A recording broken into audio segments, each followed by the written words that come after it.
escaped. Margalot liked living at the Littles' house. Stuart hoped she would never leave. One day, Stuart wanted to test his new skates.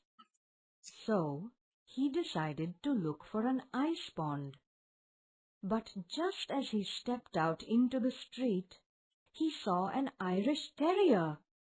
Scared, he climbed up an iron gate and jumped onto a garbage can.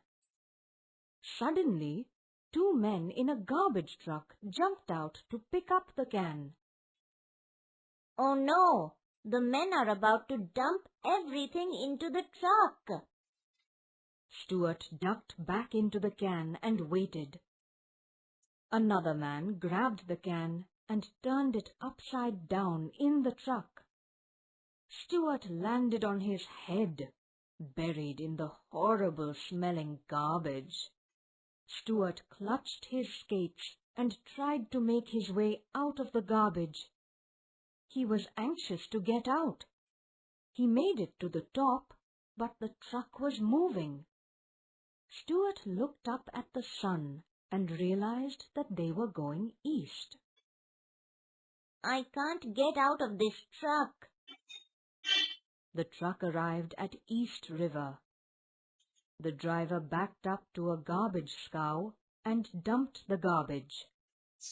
Stuart went down with the garbage, hitting his head and fainting. He regained consciousness an hour later and found himself surrounded by water. He realized that the scow was being towed out to sea. "This will be my last ride.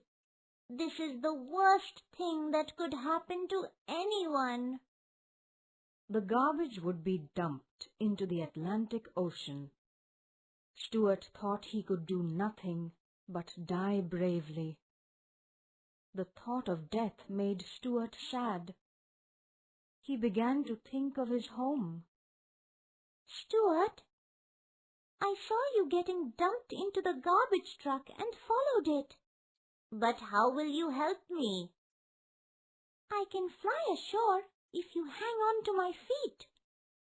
Stuart tucked his skates into his shirt, stepped onto a tuft of lettuce, and firmly gripped Margalot's ankles.